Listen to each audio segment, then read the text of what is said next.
Good morning, everybody. Welcome to week 14, no, week 15. Consumption and media is what we're talking about this week and wrapping up because we're almost to the end of the semester, which I'm sure a lot of you are really looking forward to and also probably dreading trying to get everything done just like I am. Before I start talking about media and consumption and anthropology, I just wanted to remind you that you have your final presentations due next week. So what we're going to be doing next week is you'll be uploading your final presentations, a 5 to 10 minute audio visual presentation. So I'm using Zoom. Zoom is an easy way to do it. There's a button at the bottom that says record, and then I'm going to share my screen with you to show you a PowerPoint so you can do the same. PowerPoint has a feature where you can just record your voice on the slides. You could try that. So there's lots of options. I posted a little bit about them last week. And you can look up what would be the best way for you to do it. If you have a slow connection and you need to just do an audio one, you are welcome to do that. Just make sure that you kind of make it as engaging as possible. So tell us about what's exciting about your research. Tell us what you did. Tell us what you found that was really interesting, and also how it relates to cultural anthropology. What do we learn from it? So to do your presentation, you're going to go into our class page on BB Learn. So I have it here for you. And just 1 second. So you're going to go to the media gallery, which is right here below week 16. You're going to go to the media gallery. Oops, I'm not in the student preview. Let me fix that for you. Okay, so this is what it looks like to you, hopefully. So the media gallery right here, it says upload final presentations here by April 28th. So what you're going to do is click on that media gallery. It's through Kaltura, which is a little bit slow, so you'll just have to wait a second. Here it comes. So once you see that, you can click Add Media, and then you upload. You click on Add New, and you can see that I added one here. You're going to add new and media upload. And then you just have to agree to the terms and conditions saying that your media is appropriate and all of that. And then you're going to choose your file. So I'm just going to choose one of these video files that I have saved on my desktop and upload it there. So there it goes, it's uploading. And then you would enter your name for it. So you might say your name and then the title of your ethnography.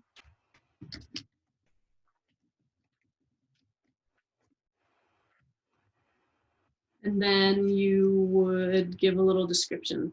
So sort of like the abstract for your ethnography, you would put right here just a couple of lines about what you did so that your classmates can see that.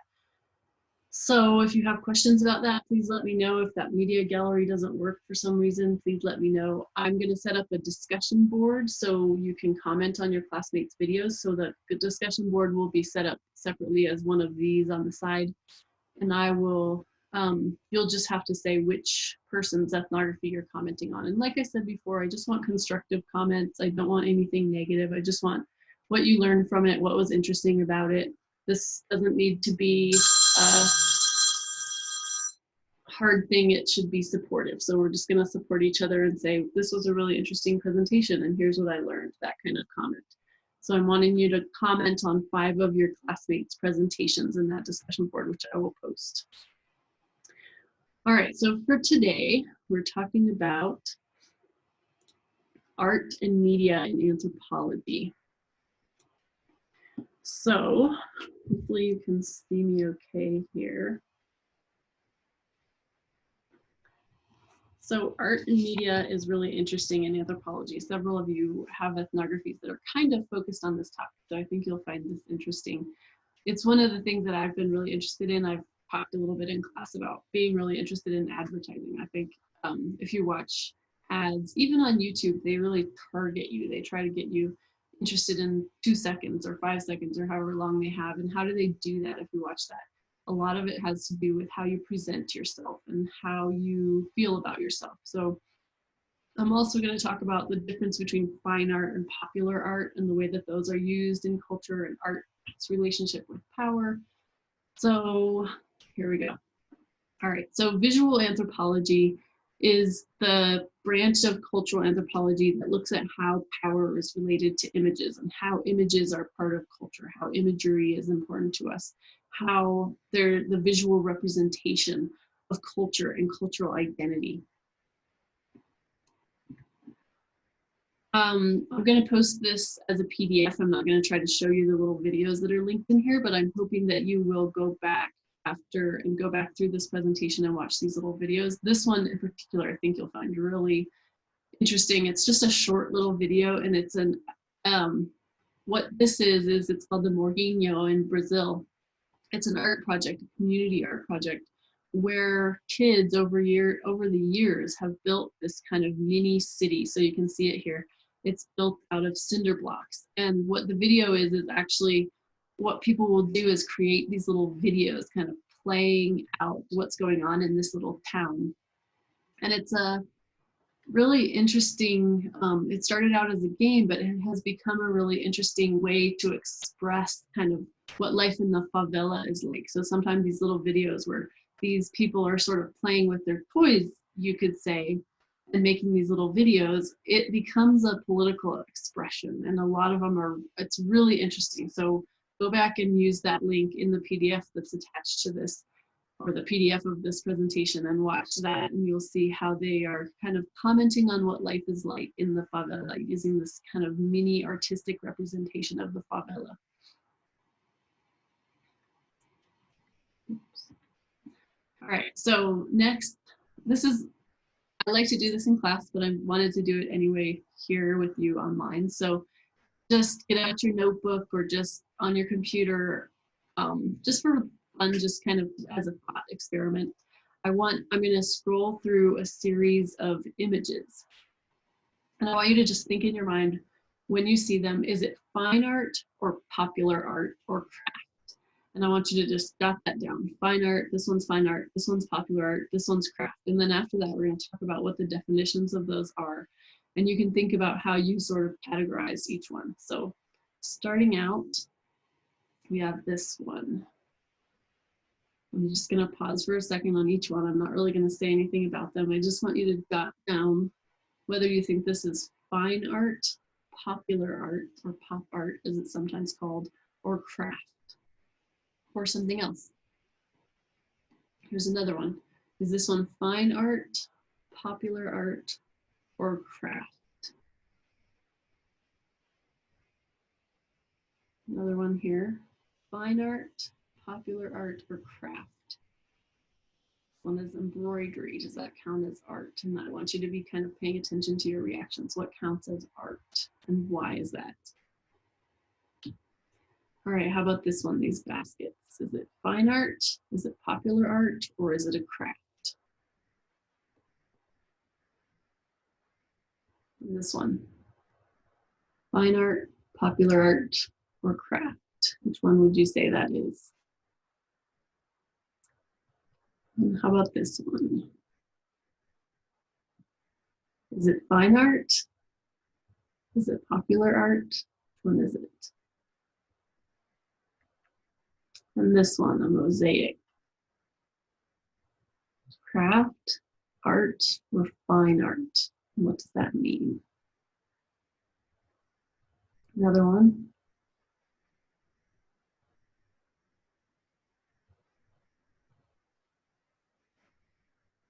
And then here we have another one. Is this one fine art, popular art, or craft? And as you're writing it down, jot down your thoughts, like what is making this fine art or popular art? All right, so after you've gone through those, I'm going to talk to you a little bit about what the definitions are from an anthropological perspective of fine art and popular art. So fine art often is creative expression or communication in the form of visual communication that's associated with cultural elites. So fine art isn't inherently good art. And I used that, forgive me, but I used the Edvard Munch painting, The Scream, right after that graffiti on the wall that you saw, to show that really the Scream is not better artistically than the graffiti on the wall, but it's considered fine art because of its association with an elite group in culture. Popular art then is creative expression and communication that's often associated with the general population or the not elite. So when you're classifying something as fine art or popular art or craft would even be something that has a utilitarian purpose. So fine art also is not supposed to have a utilitarian purpose. You would almost never hear someone consider something that's useful to be fine art. It could potentially be popular art, but it's usually considered craft, no matter how much skill it takes, no matter what the visual representation on it looks like. It's not considered fine art unless it's useless. And we talked some about Bourdieu's theory and how something being useless can signal an elite status. So that's partially what goes into also that conceptualization of fine art versus popular art versus craft. So moving on from there, what counts as art is defined by power structures then. So going back to the structures in society, even how we think about what art means is also related very intricately to power. Art is often defined as not useful, as created for its own purpose. That's what makes it art, is that it doesn't have any use. It's not art if it has a use. So like I said, remember Pierre Bourdieu's theories about taste and sensibilities. So taste is supposed to be that you can look at the Edvard Munch painting if you're one of the elite class, and you could see it for the fine art piece that it is. Whereas you might look at one of the other things that we looked at and see how it's not fine art. And I can't give you a good definition of why this is because it has to do with elite status and nothing else about the quality of the art, in my opinion, and cultural anthropology's opinion. How does power shape our definitions of art then? And then also what you should be thinking about as a cultural anthropologist is how does this limit whose art is considered art? So I showed you a bunch of different artistic expressions from different cultures, from different kind of subcultures, different ways that people express themselves. So how does this kind of power that's behind what's considered art limit which of those is considered art and which is not? In cultural or popular art markets, one of the things that's the most important or that is something the most value is this concept of authenticity. Authenticity is an interesting concept in cultural anthropology, especially because cultural anthropologists have spent so much time in the past trying to salvage cultures. And you hear this term, cultural appropriation. So the idea of cultural appropriation is that one culture is a bounded unit that has all of these practices, and that if somebody else borrows one, it's appropriation. But Franz Boas argued that the way that culture changes through the sharing of ideas, that cultures have always been kind of sharing. So this idea of authenticity is an idea of that there's something authentically real about something. So you hear this about an antique, you hear this about a painting, but authentic also has something to do with representation of a particular culture or a particular status or a particular idea. So what makes something authentic is also very power laden. And it has to do with who has the power to represent something, who has the power to be the authentic one that has the right to represent. Early theorists like Kant and Hegel believe that nature created this universal aesthetic.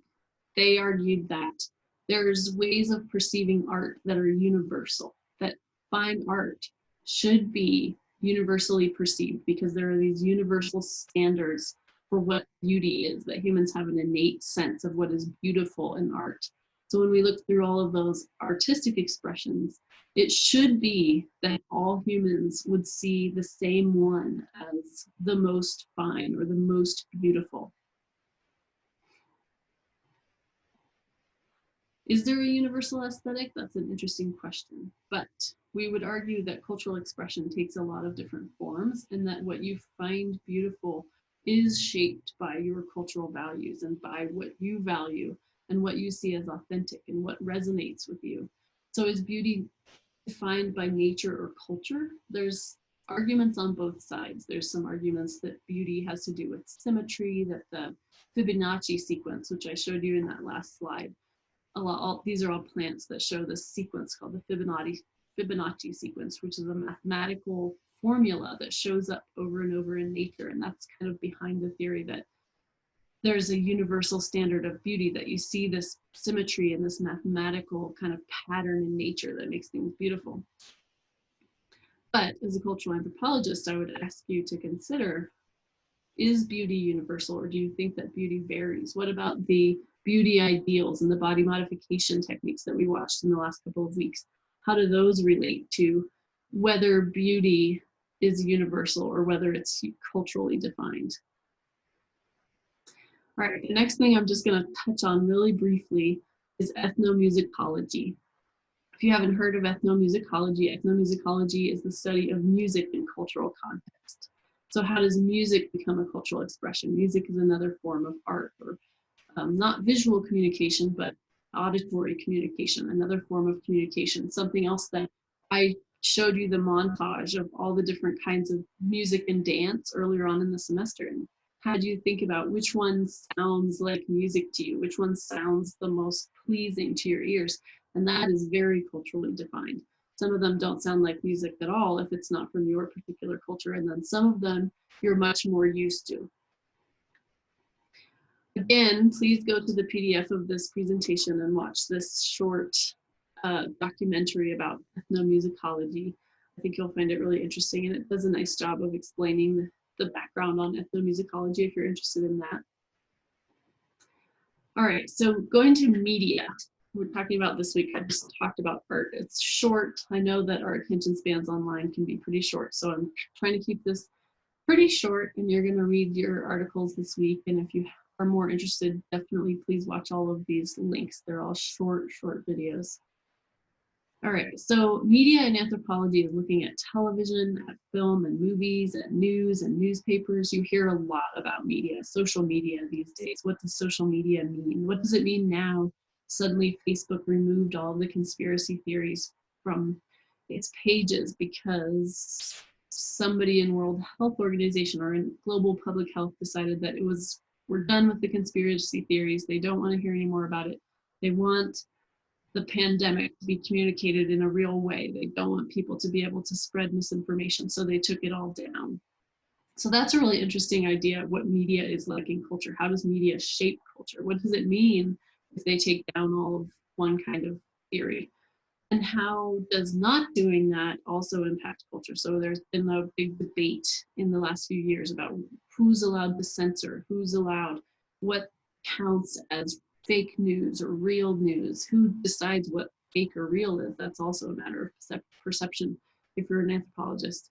So that's really interesting. We look a lot at what social media and TV, how people kind of watch a TV show. And right now, Friends is becoming popular again. Friends was on when I was in high school. And those styles coming back up, what does that mean for how media is involved in culture? Does culture drive which media we're interested in, or does media drive how culture changes? And we don't have a good answer for that, but it's a really interesting question that I want you to kind of mull over. So how has social media impacted culture? One of the questions that I find really interesting is, why do we take selfies? What are we presenting on the internet when we take a selfie? I have I know a lot of people, and probably some of you do this or know a lot of people who have like one pose that you always do in your selfie that's kind of like or something like that, and you know your angle that's just right. This is really interesting too, because is this an authentic representation of who you are or what you're doing when you're taking that selfie? Or what is it about posting your face with this kind of like signature pose? And why do we do that? Who do you present on Facebook? What props or clothes or other things would you want in the photo to show who you are? So a selfie is a presentation of who you are. And I've mentioned Irving Goffman's idea of the presentation of self. What do you include in that? And what do you use to try to show your identity to others? All right, this is my last slide. This one is drawing from the activity that you did in class. So these graphs are from that survey that we did as one of the class activities in an earlier week. These are two of the ones that were the most consistent. So for this one, it's a college student, age 20, majoring in chemistry, plans to become a doctor, heterosexual, involved in an ongoing relationship. Favorite movie is The Wedding Date. 81% of you chose that this one was a woman. The next one, an accountant, age 34, heterosexual, no steady relationship, likes hunting, fishing, and rock climbing, and likes science fiction movies. On this one, 81% of you said it was a man. And so what I want you to think about, the reason that I'm showing you this, is that these two were very consistent on what people chose. And I want you to think about why that is and how media is involved there. So which was it? Was it the person's job? Was it their hobbies, maybe? Or was it their favorite movie? How did their favorite movie being included in these descriptions change how you thought about this person? So the first one, it's a chemistry major, plans to become a doctor. I don't think there's probably anything in there that would have signaled to you that this might be a woman, except for the favorite movie is A Wedding Date in our minds. This couldn't be the favorite movie of a man, or that's how we have media associated with particular kinds of cultures, with particular kinds of genders, with particular kinds of identities. And I want you to think about that in how the ones that were most consistent have these kind of movies or genres associated with them, or hobbies associated with them. But I want you to think about how media and social media plays into this idea of who we would characterize in a particular way and how much we would associate particular movies with a particular kind of identity, and how that shapes what you feel like you are allowed to like in media, and how it shapes your identity as an authentic whatever it is that you're trying to be. All right, so that is the end of my presentation for you today. For this week, I'm just posting this, and I want you to do the readings and do the discussion board participation, but otherwise I would like you to spend this week working on your interpretation section again and starting on your conclusion. Make sure that you're not leaving those until the week before. If you have questions, please email them to me in the next week or two, thinking about writing your ethnography before the day it's due. It's a big paper. This is a big project. This class is a big core class for your major. So please think about taking the time this week to get at least your outline done, to start writing that, to start fleshing it out, to make sure that you are proud of the ethnography project that you're producing, even with everything that's been going on. And if you're still struggling to figure out how to do that, please stay in touch with me. Send me an email. I'm really happy to work with you. Like I said, I posted an announcement this week that lots of you didn't turn in field notes, and I understand that you just haven't been able to be out in the field. So I want you to send me whatever notes you have as you're planning your ethnography so that I can see how that's going. I'm happy to give you comments on your drafts, so please send those over to me if you want comments. And stay in touch. I hope you have a very good week this week.